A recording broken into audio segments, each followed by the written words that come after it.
that they're changing my voice. This video is about Ezekiel 23. I read it the first time in the video before this on the playlist, but I sort of rushed it. So this one is going to be a shorter version. I'm going to kind of summarize it and read the key part about the cup, and I'll probably just read it through the end from there. So it's about two adulterous sisters, right? They give a name to Jerusalem and Samaria. So Samaria is called Oholah, and Oholibah is Jerusalem. Okay. Now, they associate Assyria in this chapter with the color blue and Babylon with the color red. And they also talk about how they prostitute themselves to Egypt. And for those who are from the cult of the flesh, which is a disgrace, Luciferian garbage, they talk about sex in a certain way, right? They're comparing their kind of comprehensive prostitution, right? Their comprehensive approach to prostitution to sex, right? So they talk about breasts, and they talk about being naked, and they talk about the Egyptians having big penises and stuff like this. I kid you not. You read it for yourself, Ezekiel 23. I also made a video about it in the last video on this playlist. It talks about the governors and the commanders and the chariot officers and the men of high rank on mounted horses with weapons and chariots. So they're prostituting themselves to the ways, right? The fighting arts, the governance, the spirit, the reproductive cycles of Assyria and Babylon and Egypt, which in the modern day world are basically all the nations of the world, all the cultures except for mine, basically, because it's all mixed together now. And that's why they call the global system Babylon's system. And again, the word Assyria starts with ass, just like the word analysis starts with anal. And that's not a coincidence, right? It is very much a sodomite system that they have, in the world. The Babylon is like Sodom and Gomorrah. If you look at the history of, the cults in the Middle East, you'll see people like Ishtar and Inanna and various deities that had various homosexual prostitutes associated with them. Okay, and then the Greeks with their hermaphroditus. So let's go to verse 28, where it starts talking about how God is going to punish them in more detail. For this is what the sovereign Lord says: I am about to deliver you into the hands of those you hate, to those you turned away from in disgust. They will deal with you in hatred and take away everything you have worked for. They will leave you stark naked, and the shame of your prostitution will be exposed, your lewdness and promiscuity. Now keep in mind, first they prostituted themselves to them, then they hated them. But just like you see in America, for example, people are trapped in their prostitution system because they won't obey God through me. Everywhere they turn is evil. Like another prophet described, it's be like you're running away from a lion only to run into a charging bear. You have gone the way of your sister, so I will put her cup into your hand. And this goes back to the cup in Revelation, the cup in Jeremiah, etc. So what does this cup do? Right? What's this cup that's associated with being drunk off the blood of the saints? This cup that makes you mad? What does it do? Well, it sheds more light here in Ezekiel here. This is what the sovereign Lord says: you will drink your sister's cup, a cup large and deep. It will bring scorn and derision, for it holds so much. So it's saying that Jerusalem will drink the cup of Samaria. You will be filled with drunkenness and sorrow, the cup of ruin and desolation. The cup of ruin and desolation. The cup of your sister Samaria. Now, a lot of people associate this Samaria with the Sumerians. Okay, and a lot of people put the Sumerians on the timeline a long time before this Samaria is mentioned, right? So I've seen them called the Sumerians, and I've seen them called the Sumerians. One way or another, there's a connection there. The Sumerians were a bunch of weirdos. You look at the statues, very weird, very creepy, kind of Addams Family elf-looking people. Now, I don't care how you look, but when they made their statues, they wanted to deify that look as if it's something magically divine or something. That's important to know. So the cup ruins them and makes them, puts them in a state of desolation, like we see in Isaiah 34, right? Chaos and desolation, right? A burning lake of sulfur. They're stretching out the measuring line of chaos and desolation. We see in Isaiah in the chapters around chapter 44 or something. It talks about how there's craftsmen who mark out an outline, right? An outline, the boundaries, right? They're forging something over generations. So they come into the generational forging of these pagan ideas. Just like you see America and the rest of the world. Okay? Their propaganda are lies. The church is being paid money to spew propaganda, they're lying.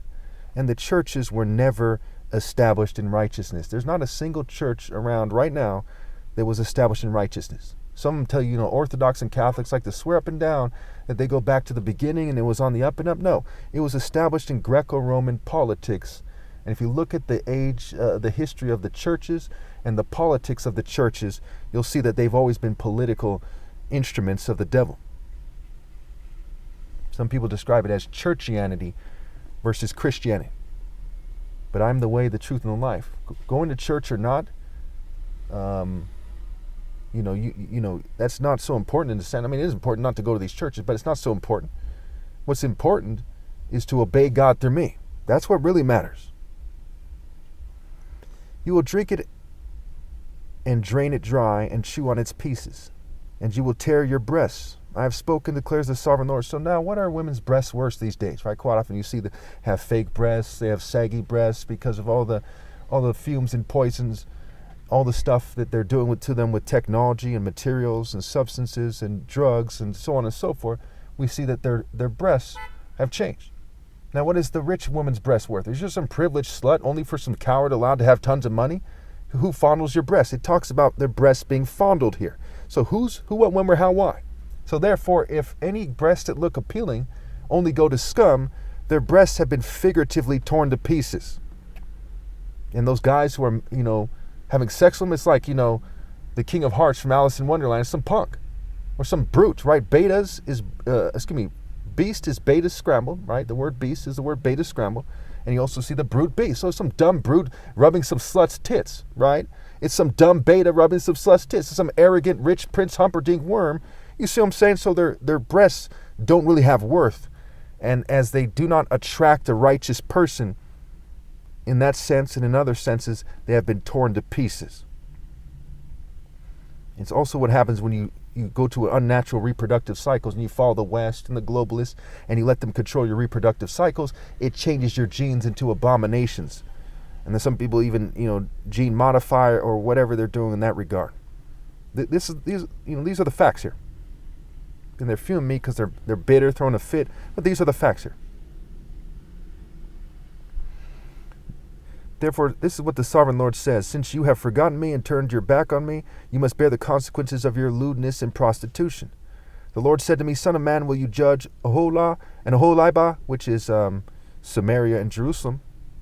Then confront them with their detestable practices. Now here he's saying to a prophet to judge. He said, will you judge them? You're right to judge them because you removed the log from your own eye at some point in your life. And you can now judge these people. Okay. We see how that connects to Matthew 7. Clearly. And he says, confront them. Like what I'm doing right now, I'm putting this video out there. I'm making this video in public. I'm confronting America and the world. There's people from all over the world here with their detestable practices, and the Luciferians in the government, in the churches, in the mosques and synagogues, etc. They've teamed up, right? Atheists, agnostics, you name it, to suppress this because they know I'm right and they know that they're just immature children in rebellion compared to me. These are the facts here. Fact. Fact upon fact. Okay. For they have committed adultery and blood is on their hands, right? Drunk off the blood of the saints, right? They've joined those who massacred righteous people in the story in warfare. And they've taken on their sexual reproductive cycles. Now, if you look at Isaiah 42, if I have time, I'll make that video after this one, or after the video after this one. You see that it makes a distinction between Jeshurun, around that time in the book of Isaiah, around Isaiah 42, and Jacob. Jacob is trying to steal and seize and supplant and overreach. Overreach is, is overreaching. He's reaching. He's cheating. Where Jeshurun is the upright one.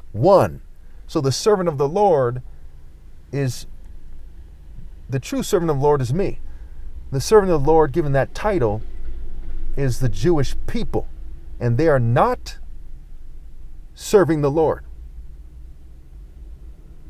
You see what I'm saying? You'll see that when I get to, watch this video and the next video and the next video after that on my channel. Okay? I'm not going to put in my Ezekiel playlist. I probably won't, at least. But it'll be on my channel. You'll see that I'm spot on. You'll see there's no other way it could be. Oh, you will see clearly. Okay, so where are we here? Okay, so for they have committed adultery and blood is on their hands. They committed adultery with their idols. They even sacrificed their children whom they bore to me as food for them. As food for them, right? They sacrificed the spirit of their children to be consumed by the fire of worshiping Baal and Dagon and Nebo and all these deities that are worshipped by the Assyrians and the Egyptians. Okay, the false forms of Horus and Set. Set is a huge one, believe it or not. Set is Baal's equivalent.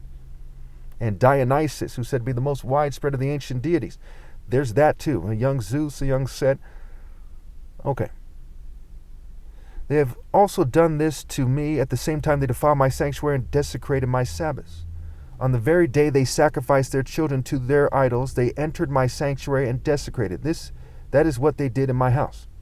They even sent messengers for men who came from far away.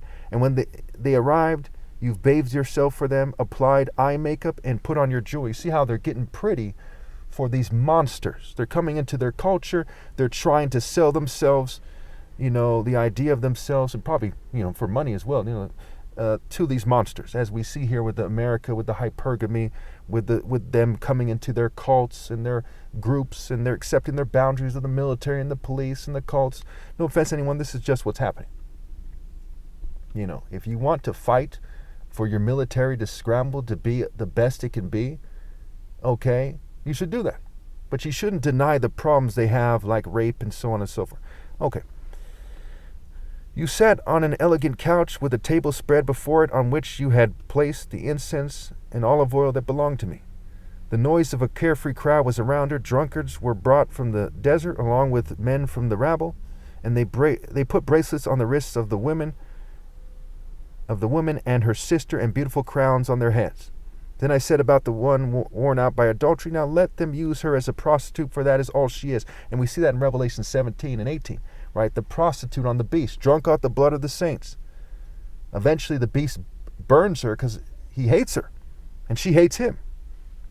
So they're in a spirit of hating themselves, and they're in this kind of gender neutral spirit is how they're playing it, right? The gender neutral Baphomet is actually the spirit that you're all in as you're in the spirit of rebellion, because the king of the idols, right? Not the king of kings, not the king of righteous kings that existed on this planet, but the king of false idols and false leaders is Lucifer, who is also Venus, who's the morning star. It's another epithet for Lucifer. Okay, it's a twist of the morning star. And it also connects to phosphorus. This is a story for another day. And there's actually a star that a lot of people claim is associated with Lucifer, the morning star. But Christ is also called the morning star, which is just like with Galatians 4, it says there's a Jerusalem in the sky and there's a Jerusalem here. So there's like a counterfeit, like a shadow, an evil shadow of the morning star, which is Lucifer, which rules over the false idols. And we see elsewhere in Ezekiel where God says that he's going to allow these false idols to lead them astray, to bring them to their destruction, because if they actually cared about God and the Royal African Falcon Martial Art Order, right, and divine martial arts, right, Job, the hawk, spreading its wings by God's wisdom, right, Hebrew is an Afro-Asiatic language. They actually cared about African hawk, falcon, wisdom, martial arts from God, which is something that you'd expect every woman to care so much about, so much that they wouldn't be doing what they did. Even if they didn't know I was here, they wouldn't be doing what they're doing. But they don't, so God has allowed them to be led astray. Okay. And he's allowed them to be led astray to go to hell. But those people who are leading them away are called a destroying mountain. The Bible says, woe to you, destroying mountain. A mountain where people go up and worship false idols, as opposed to Mount Zion, when they were doing the right thing as physical places in this world. In the story, if you interpret it that way, it said they're going up to the mountains of the Canaanites and so on and so forth. Okay, so Babylon is seen as a destroying mountain. The mountain is a symbol of the king and false idols and the deities they worship and the people worshiping them. So, and the nation and their armies. Right? So woe to you, destroying mountain. When you are done leading these people away and destroying their souls, you will be destroyed. which goes back to the cup that they're drinking, which is ruin and desolation that makes them mad, right? The maddening wine of her adulteries. Chaos and desolation, ruin and desolation. The cup of Sumeria, the cup of Babylon, the cup of the devil. But righteous judges will sentence them to the punishment of women who commit adultery and shed blood because they are adulterous and blood is on their hands. Keep in mind in Matthew 3, verses 6 to 10, John the Baptist says, out of these stones God can raise up children for Abraham. So it's saying that, yes, the masses of Jews, right, like Christ said as a character in the story, they're on the broad path to destruction. Narrow is the way, not the broad path. And those in the spiritual realm, right, in Revelation, there's like 12,000 from each tribe of the 12 tribes. Those aren't referring to people on this planet. It's referring to people in the spiritual realm. Okay? And the numbers is symbolic, right? 12 plus 1,000, or excuse me, times 1,000, which is the number of completion. So you have the 12 gates, you have the 12 disciples. There's all kinds of cute numerology there, whatever you want to call it, right? Numbers is even a book in the Bible. But that's what that is. It's saying that the spirits of those who are in that spirit, right? Abraham's seed. It's explained in Galatians by Paul, his letters to Galatians. He says that the seed refers to Christ. It doesn't refer to the flesh of the people. So you have the cult of the flesh who point to their endless genealogies that Christ complained about, and as a character in the story, okay, and obviously I'm Christ, the Christos, the anointed, the Son of God in the end, Revelation 19, that's me. So you have the cult of the spirit of universal pinpoint and moral precision, focus, moral intensity. We'll get to that in Isaiah 42. The servant of the Lord who marches out as a champion, as a warrior, right? The King of Kings, Psalm 19, the champion of God, the Son of God, who champions his argument. David versus Goliath, the root and offspring of David. Goliath described as a champion, David a champion, so the top martial arts ever possible. Hebrew is an Afro-Asiatic language, and you have Ham begot Cush, Cush begot Nimrod, Nimrod founded Babylon, which then gave Abraham, Ham, right, champion, see Ham, gave Abraham, in the story, the spirit of, the warrior spirit of God, right? It taught him that. And through that system that Nimrod laid down on behalf of God, you had two paths, right? You had people building a Tower of Babel who went to hell, the broad path to destruction. You had the narrow path, which was Abraham in the story, which is superimposed on something else. Because the Bible is Bible, the Torah is Harat, the Talmud is an insult to the righteous, right? Talmud, because these people are racist and they call black people a certain thing that they like to pretend they're dumb and ignorant, right? The N word for black people, right? Who would say that to black people? God or the devil? The devil, right? The N word meaning ignorant. And it's also a play on words for Nigeria. Even the word rain is Niger scrambled. Now, do white people worship black people in popular culture on their broad path to destruction? Now some of them, my mom's going to make it to heaven, for example. She's white. No, they don't. So why is that word play there? Because they know that the true order of God is Nigerian, right? Niger, I-A. Again, the word rain is Niger scramble. Pretty straightforward.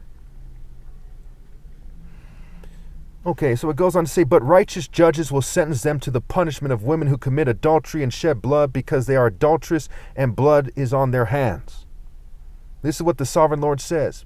Bring a mob against them and give them over to terror and plunder, right? A mob that's crazed in the spirit of the devil, not a mob of the righteous.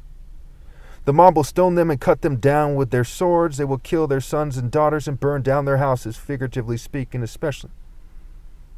So I'll put an end to lewdness in the land, that all women may take warning and not imitate you. You will suffer the penalty for your lewdness and bear the consequences of your sins of idolatry. Then you will know that I am the sovereign Lord. Now, if you've been paying attention to my Ezekiel explanation, my Jeremiah explanation, okay, Isaiah, I go on and on about how they're being purged. There's even a movie called The Purge, right, where they're doing God's plan in reverse, and the people with money and power are getting together to purge the people who are more vulnerable.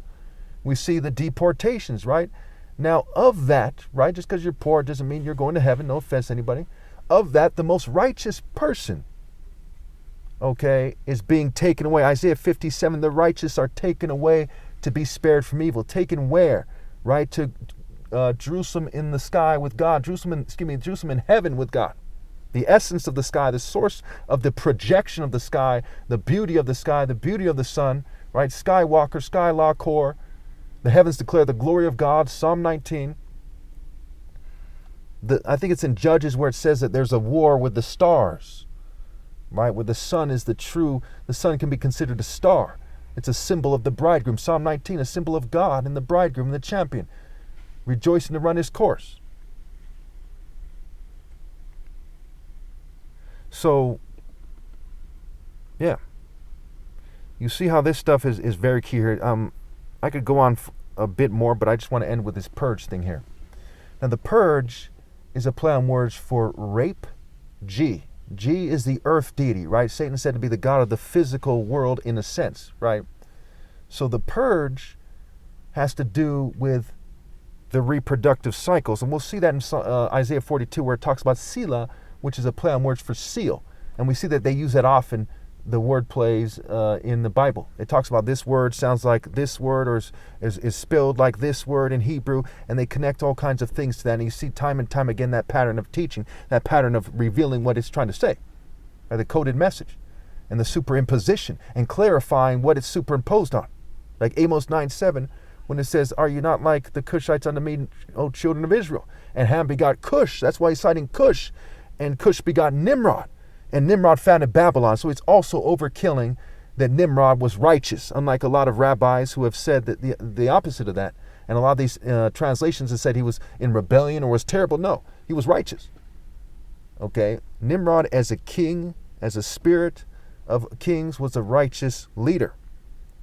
That's why it's citing him. And God is saying to the Jews, trying to get them to do the right thing, that are you not as the Cushites unto me who bore the fruit of Nimrod? So why won't you bear the fruit of a righteous person, what have you? But it's also predicted that God is going to purge them. He said, you're like dross. He said, the masses of you are like dross. And then John the Baptist said, don't expect the king to come from you, not in those words, but he said, out of these stones, God can raise up children for Abraham. And that includes an heir. That includes an heir, children, an heir. And you see the parable of the tenants, where the tenants, who are the people on the broad path, the Jews, are saying he's the heir, right? When he sent the heir to him from somewhere else. And you see Christ as a character in the story says the kingdom of heaven will be taken away from you and given to a people who will produce its fruit. And we see in Matthew 7 where it says you know them by their fruits, by their deeds, right? You have the true and false prophets, true and false disciples. Okay, same chapter as the narrow and broad path. And you have the wise and foolish builders. And it says first remove the log from your own eye. Then you'll be able to see clearly to see it's the Royal African Falcon Martial Art Order. Right? Why? Because of works. Why? Because of works. Why? Because of works. Even the word work in their English language, which is Latin rooted, which goes back to the Romans who crucified Christ, is the word crow spelled backwards. And the crow is a symbol of death in Western culture. And it's similar to the raven, who's associated with Odin in Norse mythology. And the Norse and the Dorian period and the Greco-Roman mythology are very much connected. In fact, the word Poseidon, the Greek deity Poseidon, is a play on words for Poe's Odin. So you see that it's very clear here.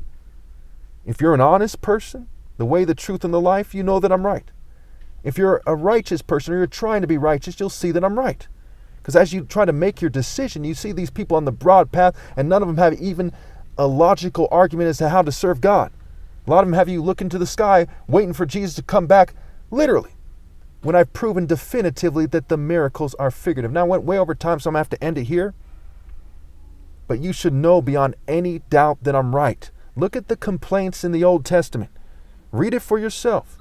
Hear my explanation. Read it for yourself. Take notes. First, read it for yourself. Take notes and ask yourself, what is it saying to you? And then hear my explanation and ask yourself, is it refining your explanation? Is it the same? Is it contradicting? And if it is, why? And try to get to the bottom of it. Thank you.